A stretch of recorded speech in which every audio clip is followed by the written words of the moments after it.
그 지독했던 악성 잇몸염증이 이제 더 이상 재발하지 않습니다.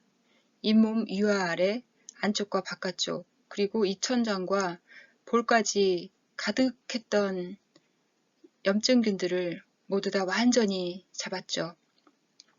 그래서 이제 입속은 20대 때처럼 아무런 걱정이 없습니다. 음식을 먹을 때 쓰리고 아프지도 않고요.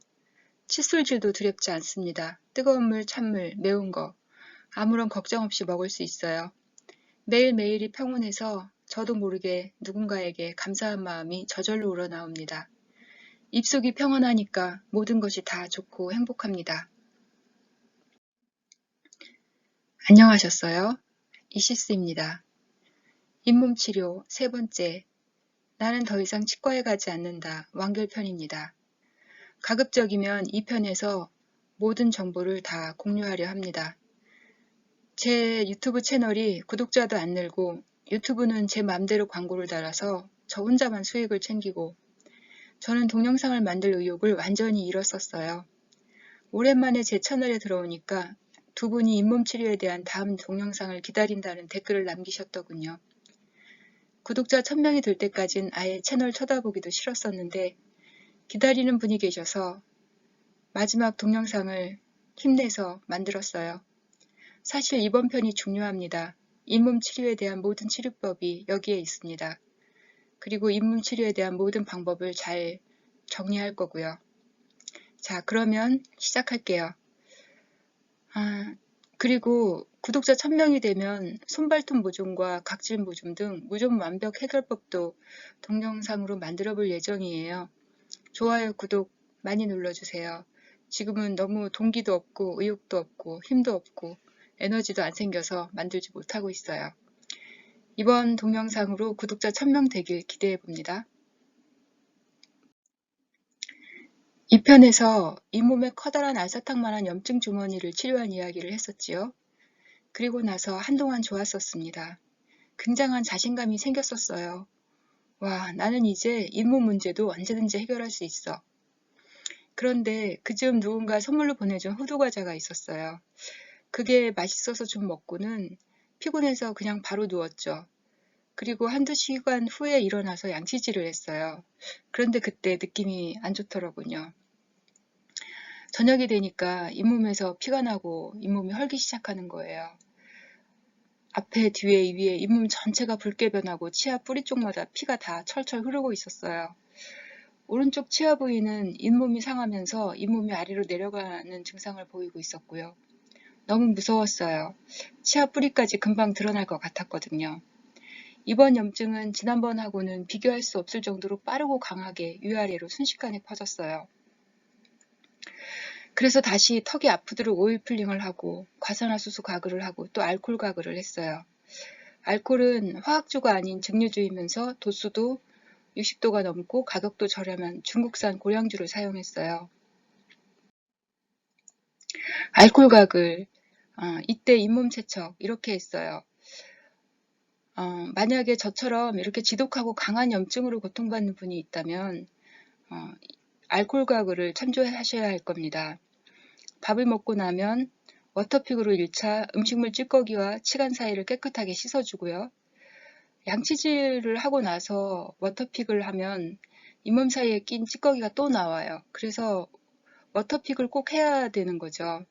우리가 음식을 먹고 나면 잇몸 사이 그리고 잇몸과 치아 그 사이에 음식물 찌꺼기나 국물이 되게 많이 껴요. 진짜 해보면 거기가 다 세균들이 이제 살아가는 곳이거든요. 영양물을 얻고 거기서 이제 살아가죠. 그래서 그 부분들을 다 깨끗이 씻어줘야 되기 때문에 워터픽을 하고 그리고 이제 양치질을 하죠.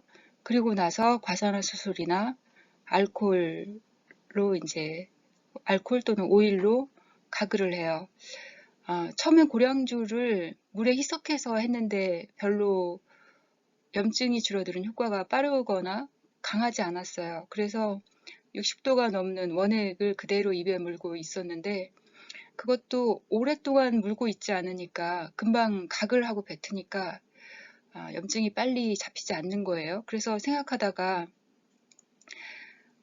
이 균들이 아무리 지독해도 알코올에 담가두면 지들이 견딜 수 있을까 싶어서 알코올을 입에 물고 최대한 오래 버텼어요. 그러니까 치아 잇몸을 알코올 속에 담가두는 효과를 내기로 한 거죠.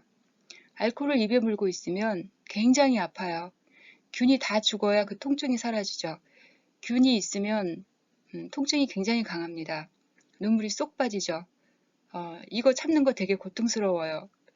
정말 치료해내겠다는 집념이나 의지가 없으면 되게 어렵습니다. 이렇게 알코올을 이제 매번 하루 밥 먹을 때마다 양치하고 나서 각을 하고 나서 알코올을 입에 물고 이렇게 알코올을 입에 물고 담그는 효과를 내니까 염증을 만드는 세균들이 이제 드디어 조금 주춤해지기 시작했어요. 그러면서 그때 알게 됐어요. 이 세균들이 얼마나 학습을 하는지, 얼마나 집단지성을 활용하는지, 얼마나 똑똑한 녀석들인지요. 완전히 세균과의 전쟁이었는데요. 전에 사용했던 과산화수소에는 세균들이 아주 강하게 저항을 했어요. 믿으실지 모르겠지만 있었던 일이니까 그대로 이야기할게요. 칫솔질을 하고 과산화수소를 입에 물면 치아에 뭔가 쨍쨍하고 자극이 왔는데 그게 굉장히 불쾌하고 불편한 자극이었어요. 그리고 가글을 한 후에도 염증이 줄어들지도 않았죠. 그래서 과산화수소에는 벌써 내성이 생겼기 때문에 과산화수소는 뺐어요. 과산화수소는 또 치아를 부식하는 문제도 있었기 때문에 더 이상 사용하지 않기로 결정했죠.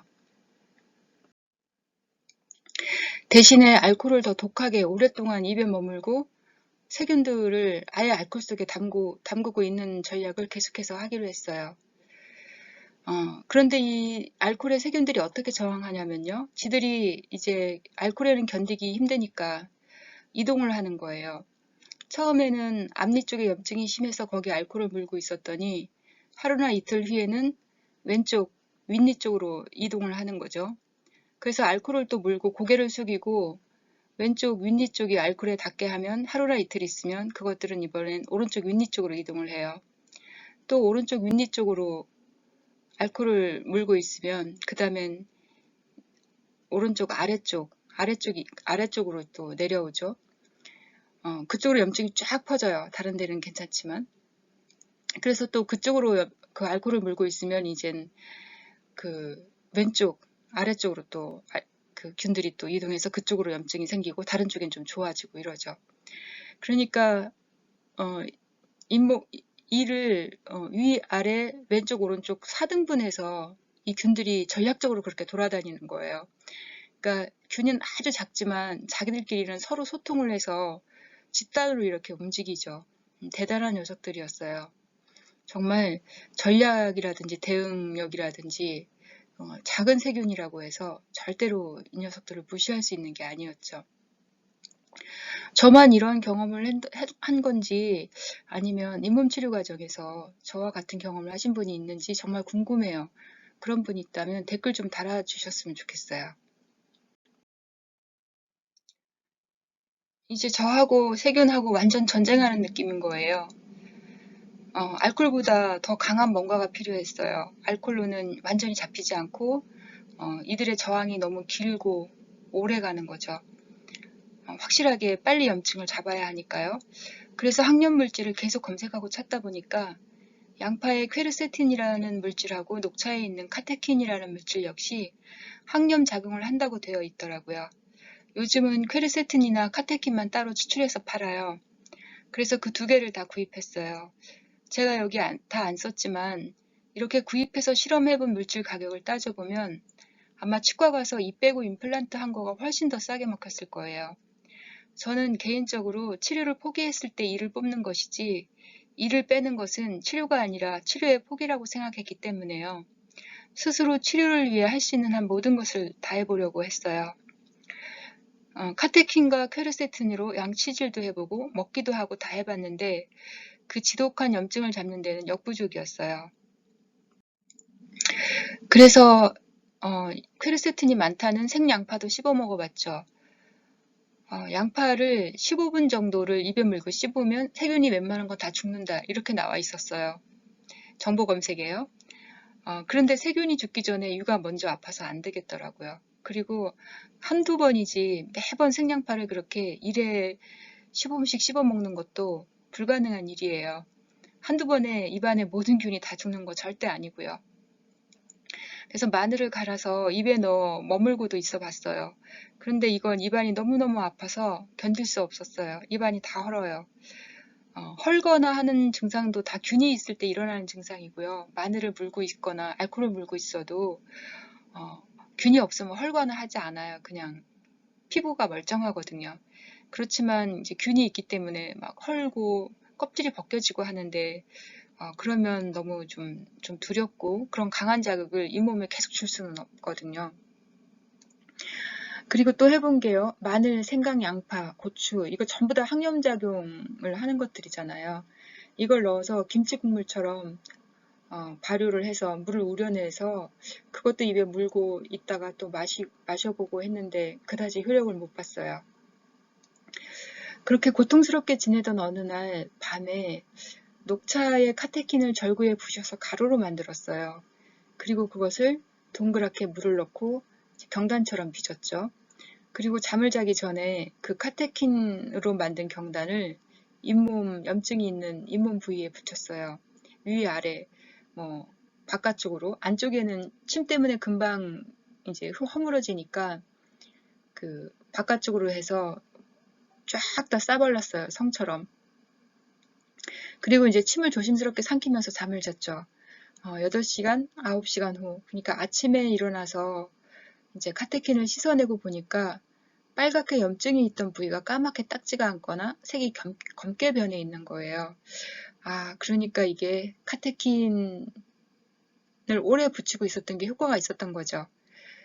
균들이 카테킨에 갇혀가지고 이동하지 못한 거예요. 도망가지 못했죠. 그리고 거기서 다 죽었어요. 굉장히 많이 죽었어요.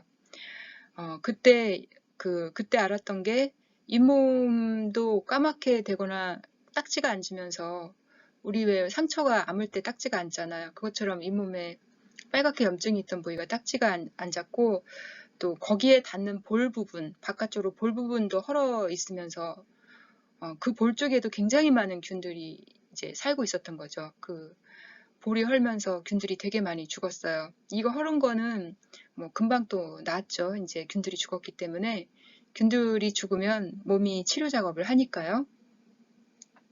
이때 균들의 세력이 확 약화되었어요.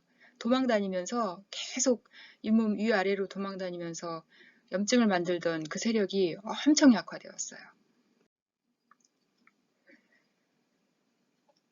세균들이 가장 좋아하는 장소는요. 치아와 볼 사이의 협곡이에요. 혀 아래쪽이요. 그리고 어금니 쪽. 그쪽으로가 염증이 제일 많이 그리고 제일 먼저 생기는데 그쪽이 얘네들이 번식하고 서식하고 하기가 아주 좋은 환경이고요. 그쪽에는 음식물, 국물이라든지 찌꺼기 같은 게 잘 남아있기 때문이고요. 처음에 염증 치료를 하실 때는 그쪽 부위를 늘 신경 쓰셔야 돼요.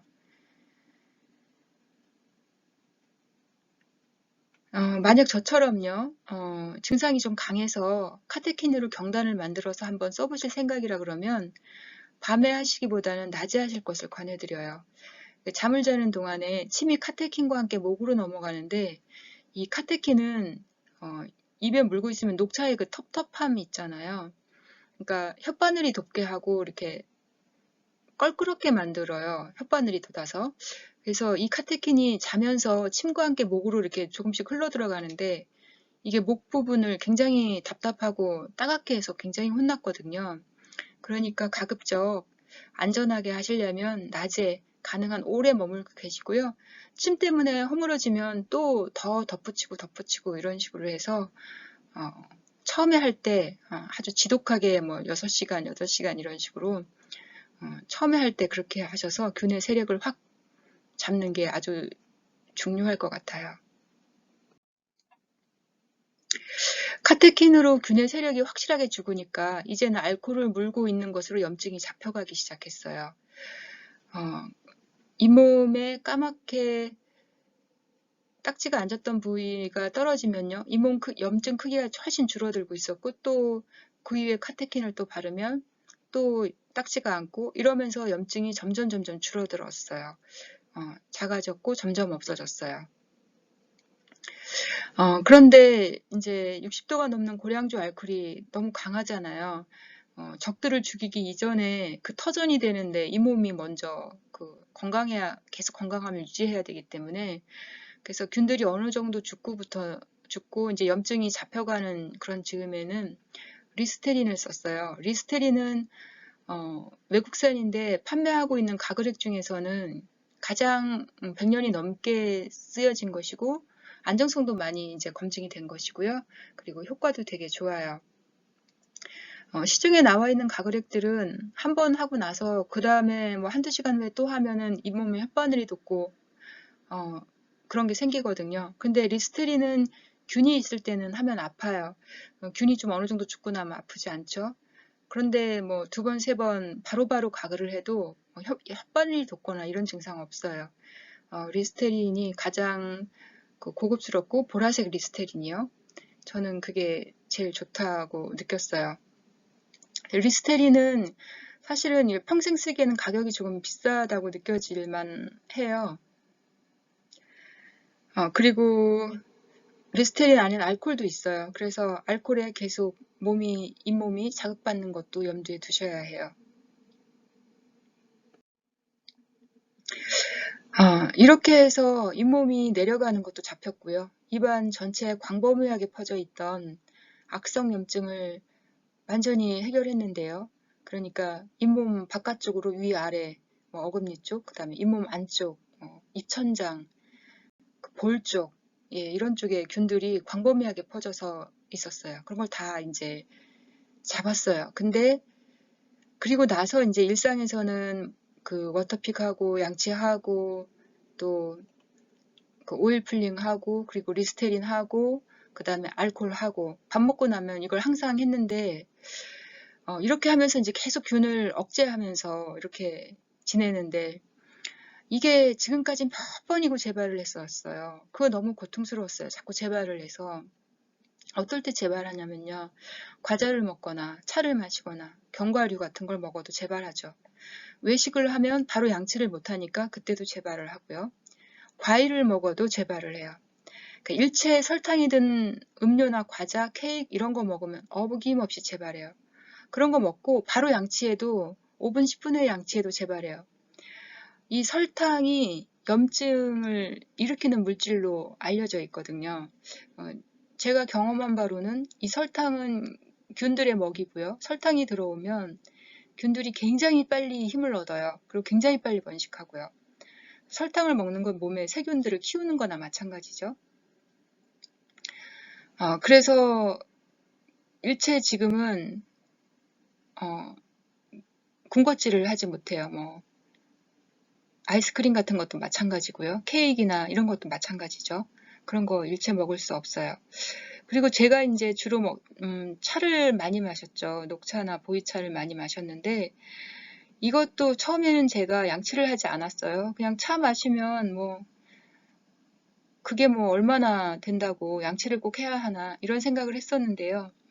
제가 이 자꾸 재발되는 문제 때문에 계속 제 생활을 점검하고 들여다보고 탐색하다가 녹차를 마시고 나서 그리고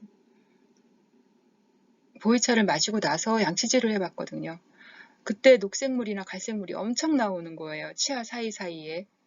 이거가 우리는 적게 생각하지만요. 세균들에겐 굉장히 좋은 먹이였던 거죠. 잇몸이 계속 재발되는 것 때문에 마음이 계속 불안했고요. 그리고 편치 않았어요. 그래서 잇몸 염증에 대해서 다시 근본부터 들여다보기 시작했어요. 저는 상담 치유가였기 때문에 생각이 몸과 삶의 모든 것을 만든다는 것을 경험적으로 알고 있었어요. 그래서 제가 질병이나 문제의 원인을 찾던 방법 중에 하나를 써서 저의 내면에서 이 문제의 원인을 찾기로 했어요. 저는 저의 내면에 물었죠.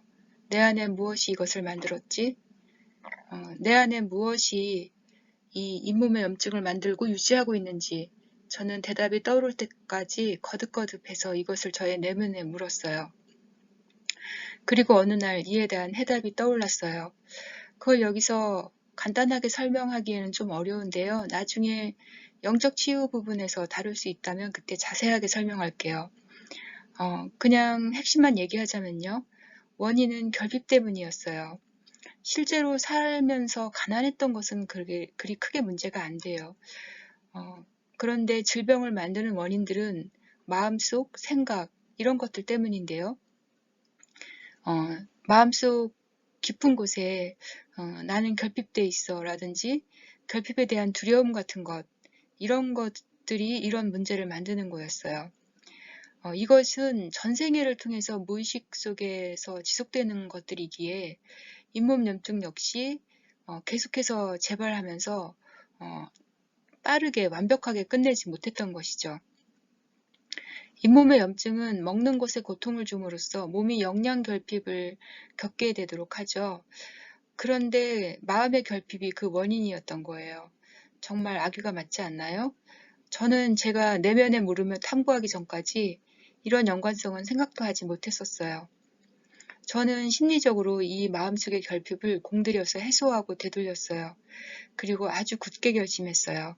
사람의 인생은 어떤 시기 아주 굳은 결심으로 전환점을 맞이하는 경우가 아주 많죠. 저는 저 자신에게 거듭거듭 이렇게 말하고 결심했어요. 이제 다 끝났어. 내 몸에도 마음에도 내 삶에도 더 이상 결핍은 없어. 모든 것이 충분하고 완벽해. 그리고 다시 현실에서 어떻게 할 것인지 곰곰 정리하기 시작했어요. 염증은 면역력이 저하되면서 염증이 활성화되는 거죠. 입안의 염증은 몸에도 염증이 많다는 것을 의미하는 거예요. 몸 전체의 면역력이 저하되어 있다는 거죠. 즉, 몸의 면역력을 전체적으로 끌어올려줄 필요가 있다는 거예요. 그리고 1편에서 말했던 어깨와 머리 쪽으로 혈액이 잘 흐르게 하는 것도 아주 중요하고 어깨 운동을 하는 것도 아주 중요한 일이죠. 이걸 위해서 녹즙도 먹어보고 운동도 하고 그랬죠. 그리고 언제까지 이렇게 리스테린이나 알코올 가글을 할 수는 없었어요. 그게 굉장히 독한 거라서 남편도 저를 매우 걱정하고 있었거든요. 언제까지 세균하고 계속 전쟁을 할 수는 없었어요.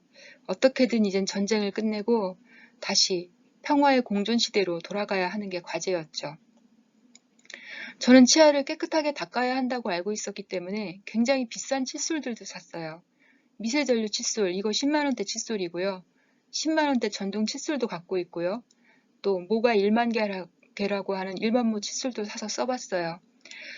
그런데 그것들보다도 더 가장 깨끗하게 이가 닦이는 것은 소금양치였어요. 소금양치를 하면 항상 개운하죠. 미세전류 칫솔은 쓸 때 딱 한 번만 개운해요. 그 다음부터는 효과가 있는지 없는지 잘 안 느껴지거든요. 근데 소금양치는 제가 20대, 30대 소금양치를 했었는데 그때까지 충치나 잇몸 질환이 전혀 없었거든요. 후에 이제 제가 지병 치료를 하면서 보통 치약을 썼는데 그때 충치와 잇몸 문제가 생겼었어요. 그래서 다시 소금양치를 해야겠다고 생각했어요. 그런데 소금양치는 단점이 너무 짜서 양치를 하고 나면 음식 간을 못 봐요. 혀가 마비돼서요. 그리고 소금에 짜고 쓴 것도 고통스럽죠. 그게 단점이죠. 그래서 소금에 항염 성분이 있는 약초가루를 섞어서 써야겠다고 생각했어요. 소금은 죽염이 아주 좋죠. 죽염은 아주 곱게 미세하게 분말을 내고요. 또 소금 속에 들어있는 미세 플라스틱 같은 거를 다 태워서 없애니까요. 죽염 중에서도 양치용 데일 죽염이라고 있는데 이거 가격이 제일 저렴하고요. 양이 가장 많아요. 가장 오래 쓸 수 있고요. 그 죽염에 백지가루, 백지는 구리대라고 하는 식물의 가루 뿌리죠. 백지가루, 세신가루, 퀘르세틴가루, 금은화가루 이런 것들을 구입해서 따로따로 죽염과 섞었어요. 그리고 하루 3번 양치할 때마다 서로 다른 걸 썼죠.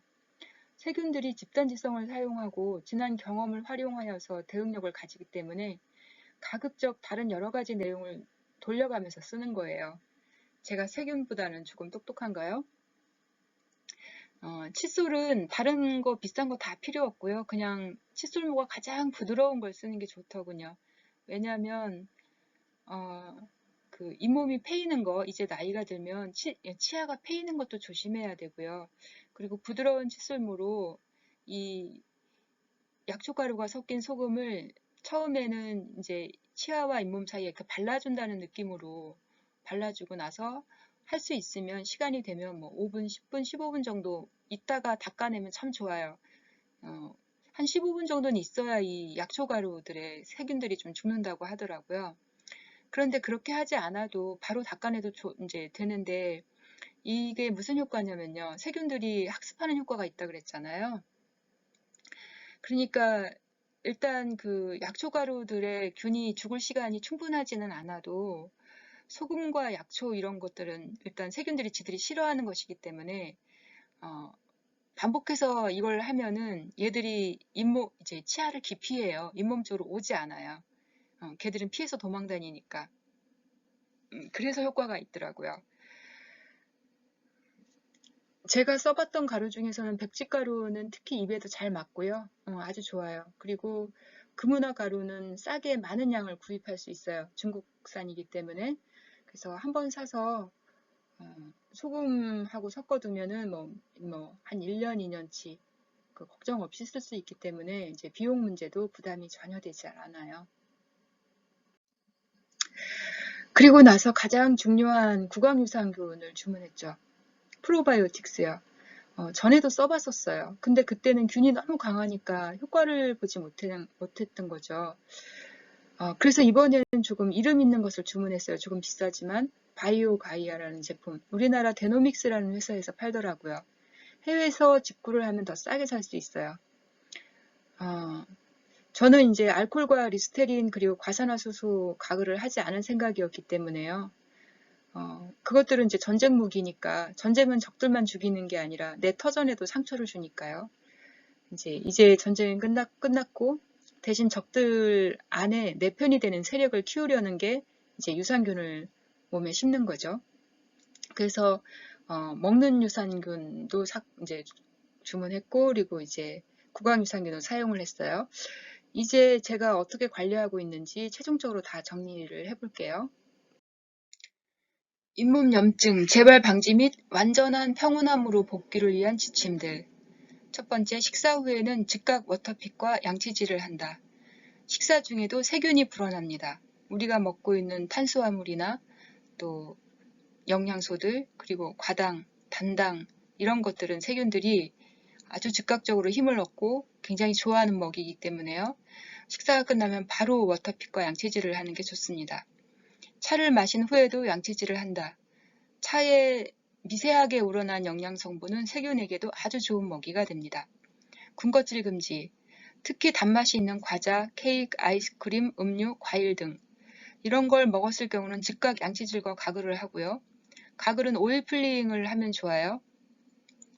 그리고 과일은 그냥 과육을 먹는 것보다 즙을 내서 빨대를 이용해서 얼른 훌딱 마시는 거, 그리고 얼른 가글을 하는 거, 이게 훨씬 좋습니다.